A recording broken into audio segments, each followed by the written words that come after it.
Републичкото обвинителство е спремно да ги прифати предметите, а ова за специјалното обвинителство уште се мисли дали ќе му ги предаде, бидејќи е проблематичен правниот основ за предавање на тие предмети. Мене, ако ме прашате, како професор по право, кога читам тој член, мислам дека не може да бидат предадени предметите и мислам дека дополнително ќе се искомплицираат работите со тоа што ќе им се даде дополнителен, да кажам, основ на одбраната и адвокатите да оспоруваат правната издржаност на ова, да речем, трансформација.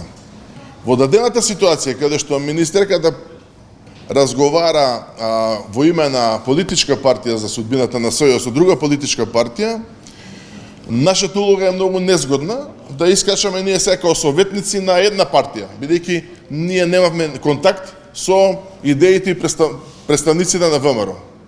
Па искачаме као некои консултанти кои што евентуално би им даде тежина на представниците на СДСМ, кои што преговараат као партиски, а не како повеќе као Министерство за правда.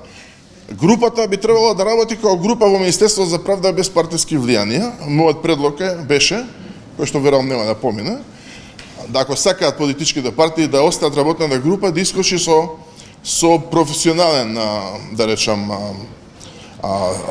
концепт и избор, а не амандмански на овие на политичките партии. Бидејќи од верзијата на работната група има релативно малку останато. Не ми е јасно, па и мене не ми е се јасно, ама од прилика ми е јасно дека е донесена одлука да сгасне СЈО без да видиме која е вистинската причина за тоа. Тука ниту меѓународната заедница се изјаснува. Имаше на состанокот представници на Американска амбасада, имаше представници и на специјалното обвинителство, сите искочени задниот влез. Треба и нив да ги прашате, бидејќи очигледно се фактори.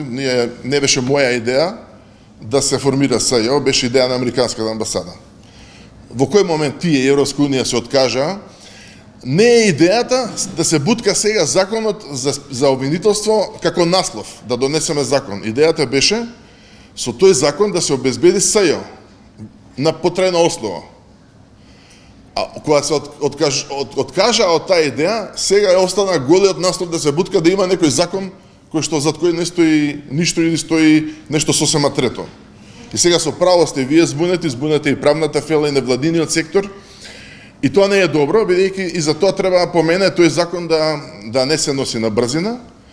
Треба да си продолжи закон за специјално обвинителство. Не знам кој ќе одговара, зошто не е избран обвинител, бидејќи тој закон важи. И обвинител требаше да биде избран пред неколку месеци.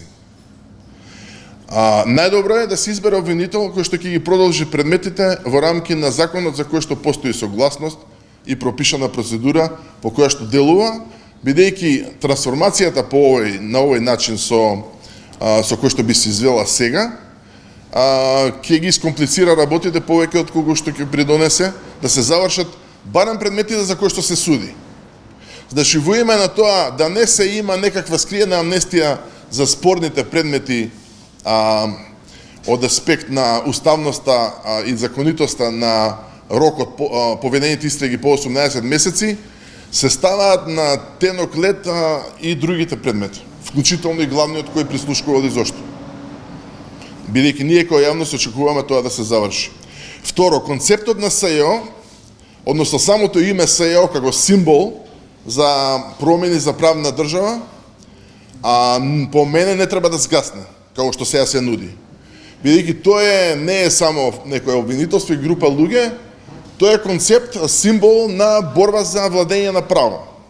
Ако вие него го закопате, луѓето ги збунувате и довербата се губи во системот. Ако луѓето немаат доверба во системот, тогаш е многу лош. И со право немаат доверба. Бидејќи се импровизира, не можете вие со правото, со човечките судбини, а казненото право носи сериозни импликации, замрзнување имоти, луѓе у притвор, вие не може да си дозволите како држава утре да не се знае што ќе биде, нема субјект кој што ќе има, да речам, издржаност правна да одлучува за овие работи кои што се судбини за некои фирми, за некои луѓе или за партии. И тоа е прашање на кои што ги одговорат политичарите, исто кој што треба да одговорат зошто до пред месец дена сите беа за СЕО, а сега не се. Дали е тоа, значи, да речам, проблемот, инцидентот со Катица Јанева е еден проблем кој што не мора да значи крај на идејата за СЕО, бидејќи ние не искочевме по улица да бараме Катица Јанева да дојде, баравме правна држава. И СЕО како елемент за борба со висока корупција. Се додека главниот обвинител го бира политичка партија на власт, има потреба од независен орган што ќе биде коректор на политичката елита да не забегува. Бидејќи тие секогаш ќе си донесат обвинител што ќе им даде гаранција дека нема да ги гони.